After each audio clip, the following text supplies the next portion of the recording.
I just basically wanted to recap and reflect on how everything has gone so far.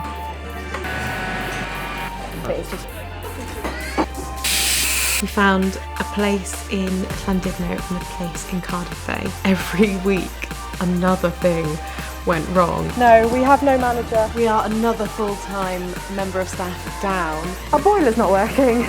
Surprise! This could be fun.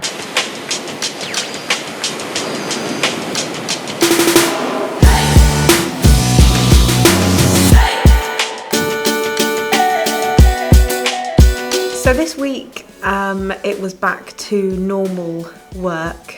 We had a bit of a less intense week last week, and we came up with a plan last week on how to basically improve all of the stores that we've got, plus our online and all the other bits of the business.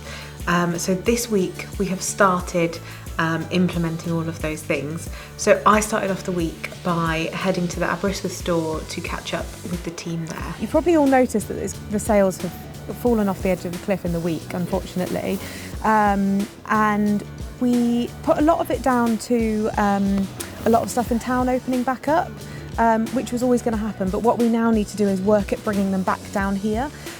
So we had a meeting and we've covered quite a lot of things that we think would help. So sales in Aberystwyth have dropped a little bit since the world opened back up, and so the meeting with the Aberystwyth team was basically to brainstorm as many ideas as we could to bring everyone back down to our side of town. What is everyone's thinking with how it's going? Anything that you've kind of thought of, even if it's like the tiniest little thing that would improve things?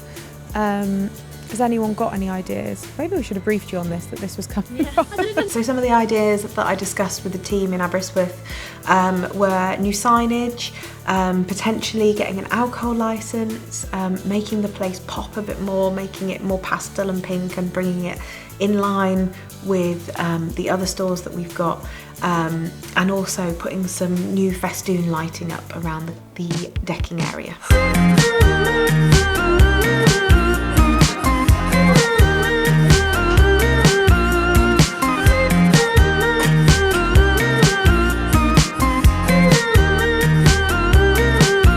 One other thing that we discussed, which is so exciting, that's been in the pipeline forever, but we're only really able to say now, is that we are getting a mobile, ridiculously rich van that's going to be selling our coffee, cakes, and a few savoury things, and that's going to be going on the other side of the prom. We hopefully get that in July, so just in time for the summer holidays. So I had to make a plan with the team in order to staff both the main store and that one as well. Oh my god! Oh, good colours. That's adorable. And that's basically it for Aberystwyth. We've got quite a lot planned, a lot to keep us busy, but I'm feeling really excited going into the summer that hopefully that place will come into its own. Get up, move. Get up. Don't stop, move. Get up. Get up, move. How you like me now? Whoa, whoa. So then we headed to Llandudno to catch up with Neil, the manager. He's been the manager there for just over a week now, so I wanted to see how he was getting on, all the little things that he thought he could do with help with, and also, although it's doing incredibly well, just anything that we could do to potentially improve it. 2 for £5 if you did want another cake.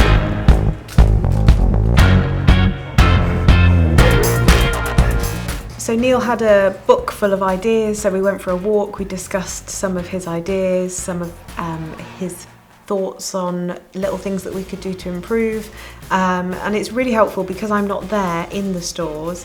It's really good to have someone who's willing to bring those thoughts forward and ideas forward, because I obviously can't see everything, so it's really important that I have that. One thing I've noticed, by the way, while it's in my head on the cakes, I think I've made a note of it, they're melting in the window. Okay, oh. We might need to get you an awning then. Yes, you were doing that for Aber as well, weren't Yeah, you? but 'Cause I they're saw the like story. £3,500. Yeah. Thankfully, we've got an incredible management team in every one of the cafes now, which is really lucky because actually when things like I mentioned last week with the supervisor happens, you need a good, strong manager there who is able to basically sort the situation as quickly as possible. As a manager, you've got to have like a bird's eye view of everything. So Yeah. I've not put myself in the kitchen. I've had a few minutes there, of course. I've had like half an hour to cover breaks, but no significant time because I know that's not where I'm needed. And thankfully, we've also got great people within the team that have stepped up and have taken on that supervisor role within the store. So actually, the problem that I mentioned last week has kind of just resolved itself, which is always really nice when that happens. They've That's stepped good. up to the plate. They've really helped me. Yeah. I believe I've helped them as well. One of the toughest things, without a shadow of a doubt, has been staffing. That's not to say that I haven't got an incredible team, because the team that I have got are amazing. But in the hospitality industry, it actually blows my mind how many people will take a job and then within a day or 2 days just decide it's not for them. Which is fine, they're obviously not chained to us in any way, but it just continues to surprise me every time someone just decides something's not for them and moves on. Can I just say though, we actually do have an amazing team of loyal employees who love to work for us, and there has been a few people that have said, like, what are you doing to these people to make them leave? I don't think we're losing an unnatural amount of people. I think this is actually very normal, and so before people are worried that I'm like beating my employees, I'm definitely not,